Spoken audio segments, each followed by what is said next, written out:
आशुतोष शशांक शेखर चंद्रमौली चिदंबरा, कोटि कोटि प्रणाम शंभु, कोटि नमन दिगंबरा। जय भोलेनाथ। आप सभी भक्तजनों पर भोलेनाथ और माता पार्वती की कृपा सदा सर्वदा बनी रहे। शास्त्रों और पुराणों में कहा गया है कि सच्चे शिव भक्त को सोमवार के दिन पूर्ण रूप से सोमवार का व्रत जरूर करना चाहिए, जरूर कथा सुननी चाहिए, क्योंकि माँ पार्वती ने भगवान शिव को पति के रूप में पाने के लिए सोमवार का व्रत रखा था। सोमवार के दिन शिव जी की पूजा करने, व्रत कथा को सुनने से सभी मनोकामनाएं पूर्ण होती हैं और मनचाहा लाभ मिलता है।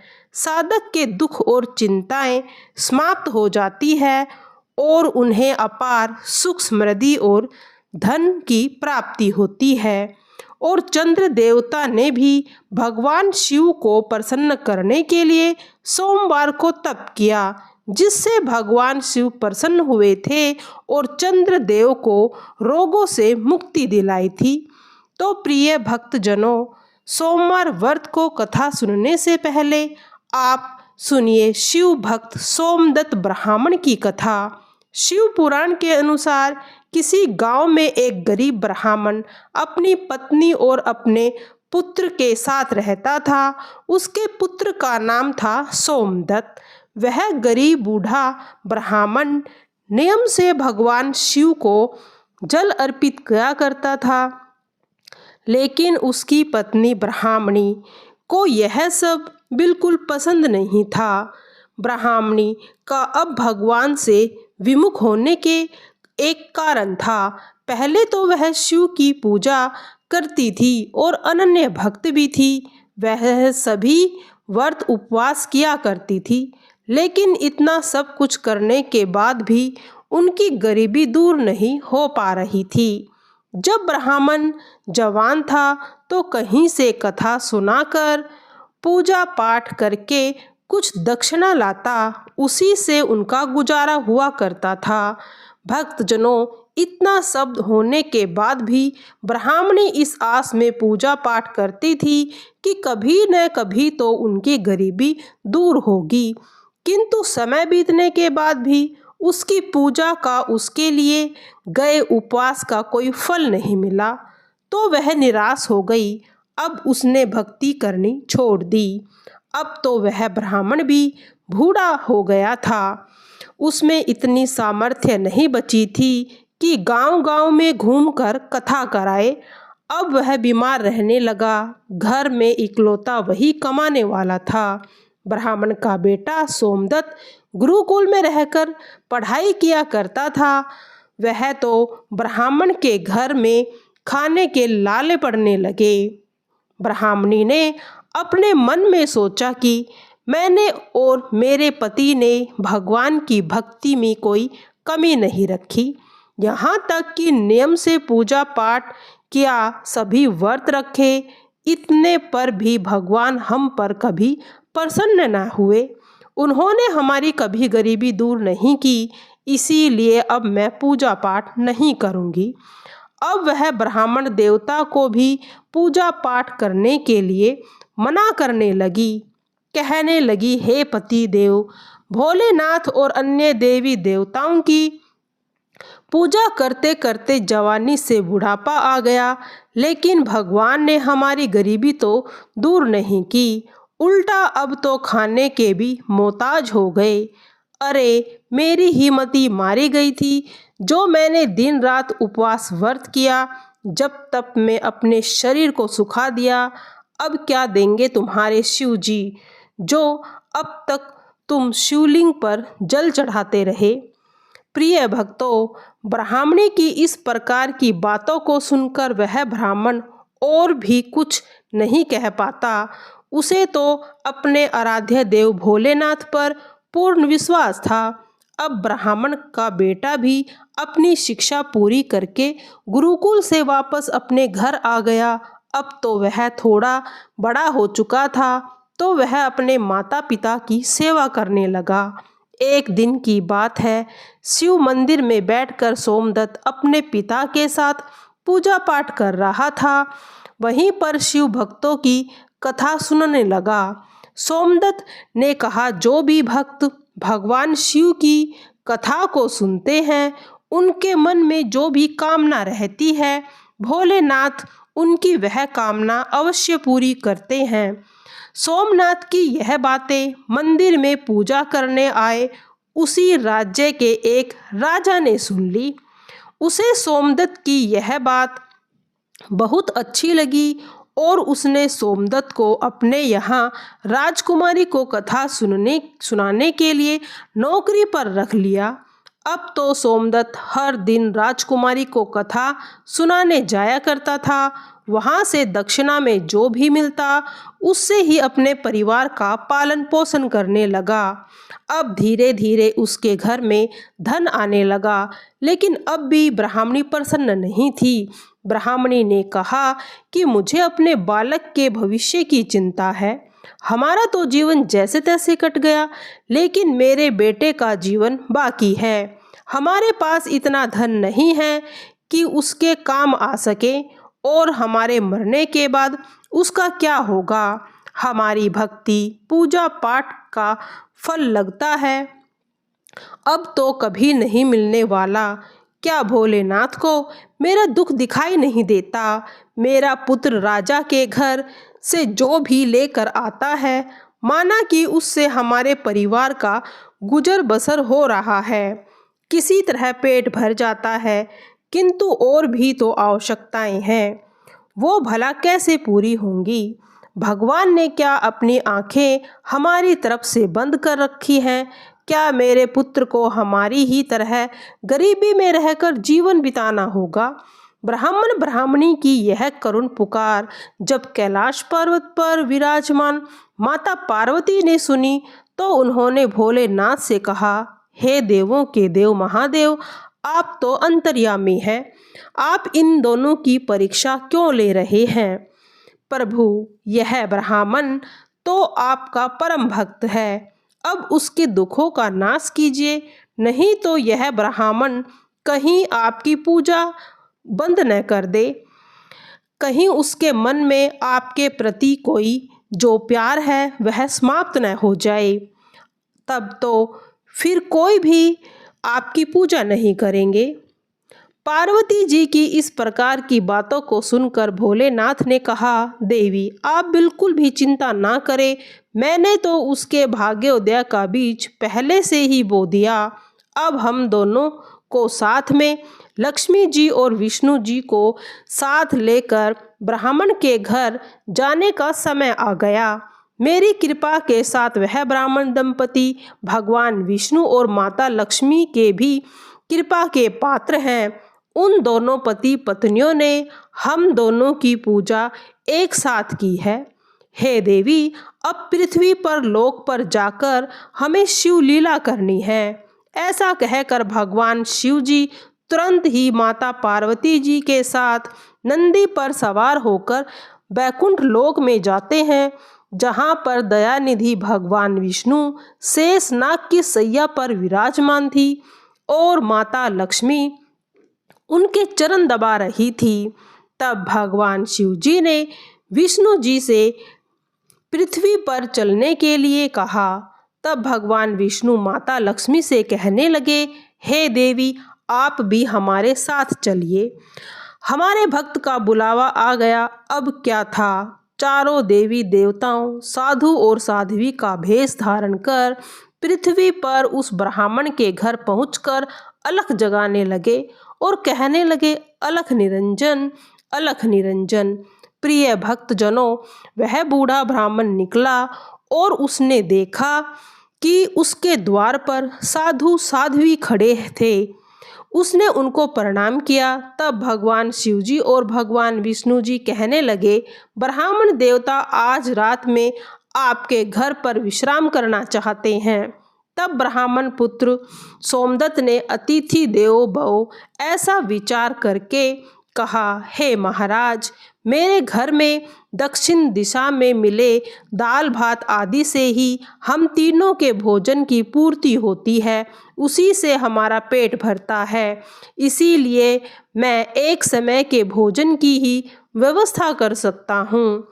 उस साधु रूपी भगवान भोलेनाथ ने उस ब्राह्मण को एक बर्तन देकर कहा, सोमनाथ, आज यह दाल भात इस बर्तन में बनाओ तो हम दोनों समय का भोजन बन जाएगा।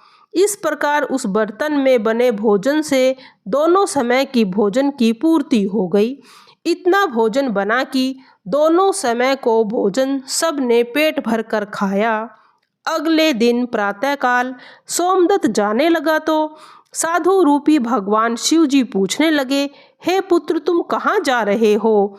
तो सोमदत्त कहने लगा, साधु महाराज, मैं राजकुमारी को कथा सुनाने जा रहा हूँ, यह मेरा नित्य नियम है।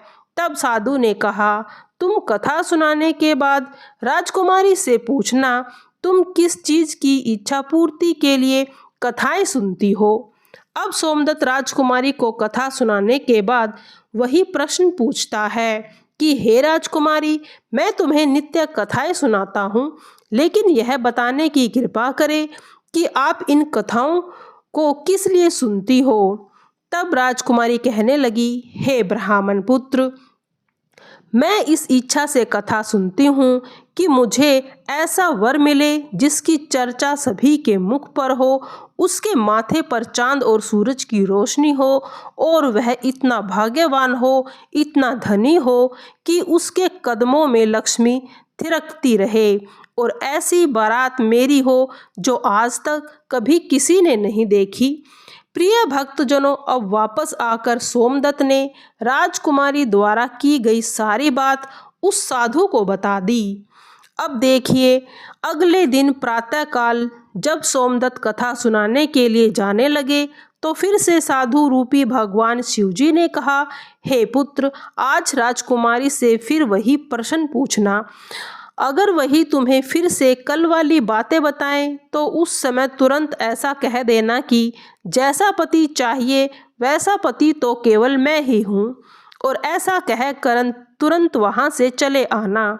सोमदत्त कहने लगा, हे महाराज, साधु महाराज, यहाँ मैं तो एक गरीब ब्राह्मण जिसके घर में उसी के द्वारा दी गई दक्षिणा पर घर चलता है, और वहाँ के राजा की पुत्री है। वह तो राजा तो यह जानते ही हैं मुझे फांसी पर चढ़ा देंगे। उसके सम्मुख विवाह का प्रस्ताव रखना मुझे और मेरे परिवार को मृत्यु दंड देकर मौत के घाट उतारने के समान है। इसीलिए साधु महाराज, मैं ऐसा बिल्कुल नहीं करूँगा। साधु ने कहा, ठीक है, हम तुम्हारे परिवार सहित अभी भस्म कर देते हैं। सोमदत्त तो पहले से ही उनके चमत्कार से डरा हुआ था। उसने सोचा कि आज तो मुझे बाद में मृत्यु दंड मिलेगा, यह साधु महाराज तो मुझे अभी अभी श्राप से भस्म कर देंगे। इसीलिए साधु को आश्वासन देकर और उनकी बात को मानकर कथा सुनाने के लिए वहां से चला गया। कथा सुनाने के बाद सोमदत्त ने राजकुमारी से कहा, हे राजकुमारी, कल आपने जो कहा था उसके अनुसार वैसा ही वर तुम्हें चाहिए। वैसा वर तो केवल अकेला मैं ही हूँ। ऐसा कहकर वह तुरंत वहाँ से भाग गया। राजकुमारी को यह सुनकर बड़ा ही आघात पहुँचा। वह हैरान रह गई। फिर उसने दासी के द्वारा अपने पिता को बुलाकर सारी बातें बताईं। राजा ने सुना तो राजकुमारी को आश्वासन दिया कि उसे मृत्यु दंड अवश्य दिया जाएगा। राजा ने तुरंत अपने मंत्रियों से विचार विमर्श किया। फिर एक मंत्री ने कहा कि महाराज, उसने अपराध तो फांसी दिए जाने वाला किया है, किंतु वह तो एक ब्राह्मण है। उसे फांसी देने पर आपको भ्रम हत्या का पाप लगेगा। कुछ ऐसा किया जाए कि वह दंडित भी हो जाए और भ्रम हत्या का पाप भी न लगे। तब काफी देर विचार विमर्श करने के बाद तय किया गया कि विवाह का निमंत्रण पत्र कुछ शर्तों के साथ भिजवाया जाए। राजा ने शर्तों का निमंत्रण पत्र लिखवाकर अपने सेवक के हाथ सोमदत्त के पिता के पास भिजवा दिया। उधर सोमदत्त ने घर पहुंचकर साधु महाराज, जो भगवान शिव और भगवान विष्णु थे, उनको बताया कि हे साधु महाराज, जब मैंने आपकी बताई हुई बातें राजकुमारी से कही, तब सुनते ही वह क्रोधित हो गई। अब जल्दी ही फांसी का संदेश भी पहुंचने वाला है। लेकिन कुछ देर बाद ही राजा का नौकर निमंत्रण पत्र लेकर वहीं पहुंचा। तब साधुओं ने नौकर को सम्मान सहित बिठाकर सोमदत्त को निमंत्रण पत्र पढ़ाकर सुनने के लिए कहा। पत्र में इस प्रकार लिखा था कि हे ब्राह्मण पुत्र, हमें तुम्हारे विवाह का प्रस्ताव मंजूर है, किंतु हमारी कुछ शर्तें हैं। हमारे दिए गई सभी शर्तें आपको पूरी करनी होगी। कन्या का विवाह तुम्हारे साथ कर देंगे।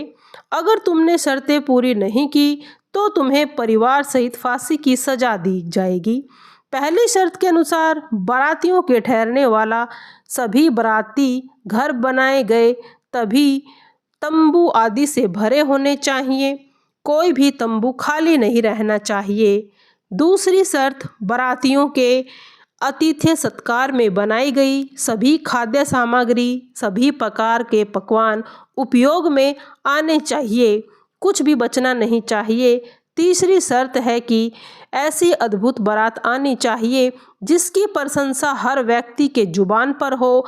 बारात आने पर कोई भी शर्त अधूरी होगी तो बारात में आने वाले सभी बारातियों को फांसी की सजा दी जाएगी।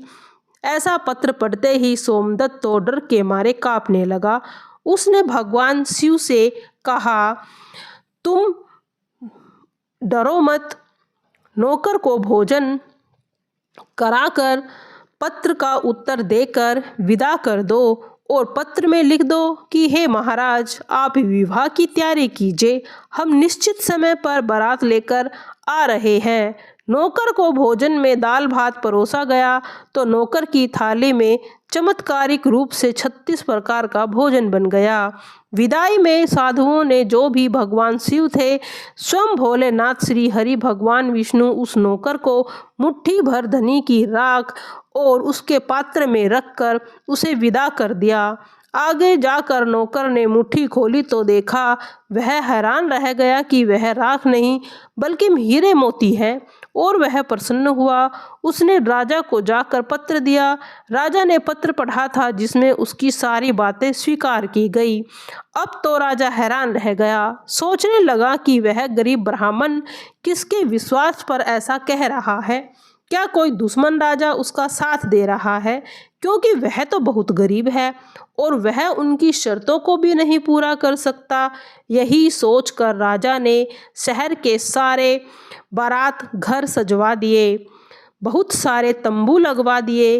राजा को विश्वास था कि अधिक आदमी न आने के कारण वह शर्त हार जाएगा। उधर सोमदत्त अपनी बारात में चलने के लिए जिसे भी कहता वही यह कहकर मना कर देता कि न तुम्हारा तो अंत समय नज़दीक आ गया है, हम बारात में तुम्हारे साथ मरने के लिए भला क्यों जाएं। ऐसी बात सुनकर वह बहुत ही परेशान हो गया। विवाह वाले दिन सोमदत्त को परेशान देखकर भगवान शिव ने कहा, पुत्र, आज तुम्हारा विवाह है, तुम परेशान क्यों हो रहे हो। चलो तैयार हो जाओ, हमारे साथ चलो, तुम चिंता मत करो, हम तुम्हारे साथ हैं। सोमदत्त ने अब तो भाग्य में जो लिखा था वही स्वीकार किया। जो होगा अच्छा ही होगा, ऐसा विचार करके तैयार हुआ और साधुओं के साथ चल पड़ा। उधर भगवान शिवजी ने भी इस बारात में चलने के लिए सभी देवताओं को मनुष्य के रूप में आमंत्रित कर लिया। भूत प्रेत पिशाच और अनेक गणों को भी विवाह में सम्मिलित किया, जिसके कारण सभी बाराती घर गए तंबू को देखते ही देखते खचाखच भर गए। इसके बाद कुछ बाराती बिना तंबू के रह गए। तब राजा के पास सूचना भिजवाई गई कि बारातियों के ठहरने का और प्रबंध कराया जाए। राजा ने सुना तो हैरान रह गया। अब सोचा कि कहीं से इतने बाराती कहाँ आ गए, हमें चलकर देखना चाहिए वास्तव में क्या बात है।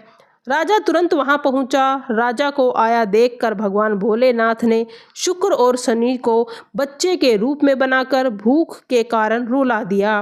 राजा ने 2 छोटे बालकों को रोता देखा तो पूछा कि यह बालक क्यों रो रहे हैं। साधु बने शिवजी ने कहा, महाराज, इन्हें बहुत जोर की भूख लगी है। अब राजा ने उस बच्चों को भोजन कराने के लिए भेज दिया। कुछ समय बाद राजा के कर्मचारी ने आकर बताया, हे महाराज, वे दोनों बालक तो सारा का सारा भोजन खा गए और फिर से भी भूख चिल्ला रहे हैं, रो रहे हैं। यह बात सुनते ही राजा बड़ा परेशान हो गया। उसने अपना घमंड त्याग कर उन साधुओं के सामने नतमस्तक होकर कहा, साधु महाराज, अब तो मेरी लाज आपके हाथ में है। साधुओं ने, महाराज, कोई बात नहीं, सब कुछ ठीक हो जाएगा। तुम घर जाकर बारात की अगवानी की तैयारी करो। तुम बारात के स्वागत की तैयारी धूमधाम से करो। राजा ने शहर को बहुत ही अच्छे तरीके से सजाया। जगह जगह झालरों से पूरा शहर दुल्हन की तरह जगमगाने लगा। सोमदत्त भी विवाह की पोशाक में एक सुंदर राजकुमार की तरह दिखाई दे रहा था। शाम के समय उसे एक सुंदर दिव्य रथ में बिठाया गया। रथ के आगे नगाड़े ढोल बजने लगे और सब झूम रहे थे, नाच रहे थे। दूल्हे के मस्तक पर चेहरे को चांद और सूरज से सजाया गया। बाराती हाथ में मुद्राएं लेकर एक दूसरे पर न्योछावर होकर इधर उधर उड़ रहे थे। बारात को इस अद्भुत दृश्य को देखकर आप सभी लोग आपस में कहने लगे, इस ब्राह्मण के भाग्य तो देखो, इसके मस्तक के चेहरे पर चांद, सूरज और फिर चारों तरफ से इस प्रकार धन लक्ष्मी को उड़ाया जा रहा है, मानो किसी बड़े राजा की बारात निकल रही है। ऐसी बारात तो हमने जीवन में कभी नहीं देखी, न ही कभी आगे देखने की उम्मीद है। यह तो भाग्य बड़ा ही धनी है। प्रजा के मुख इस प्रकार से बातों को सुनकर माता पार्वती ने भगवान शिव से कहा, हे प्रभु, आप सब पर कृपा करते हैं तो अन्न के भंडार भी खोल देते हैं। भोलेनाथ ने कहा, देवी, जो भक्त मेरी पूरी श्रद्धा से पूजा करता है, मुझ पर अटूट विश्वास रखता है, मैं उनकी पूजा का फल अवश्य देता हूँ। उन्हें कभी भी दुख नहीं झेलना पड़ता जब तक कि वे अपने पाप को समाप्त न कर दें। उसके भाग्य के द्वार भी खोल देता हूँ। जो भक्त भगवान की इन कथाओं को सुनता है, उन्हें भी राजकुमारी की तरह फल मिलता है। राजकुमारी ने प्रतिदिन भगवान की कथाएं सुनी। उसके मन में जो भी कामनाएं थी, भगवान ने वह पूरी की। हे भोलेनाथ, माता पार्वती, भगवान विष्णु, लक्ष्मी जी की महिमा थी जिसके कारण वह ब्राह्मण धनी हो गया। उसके घर महल सुंदर हो गया और उसके घर में अब किसी भी प्रकार की कमी न थी। अब ब्राह्मण ने फिर से भगवान की पूजा अर्चना शुरू कर दी और खूब दान दक्षिणा देना शुरू कर दिया। राजकुमारी प्रतिदिन भगवान की कथाओं को प्रेम से सुनती, दूसरों को सुनाया करती।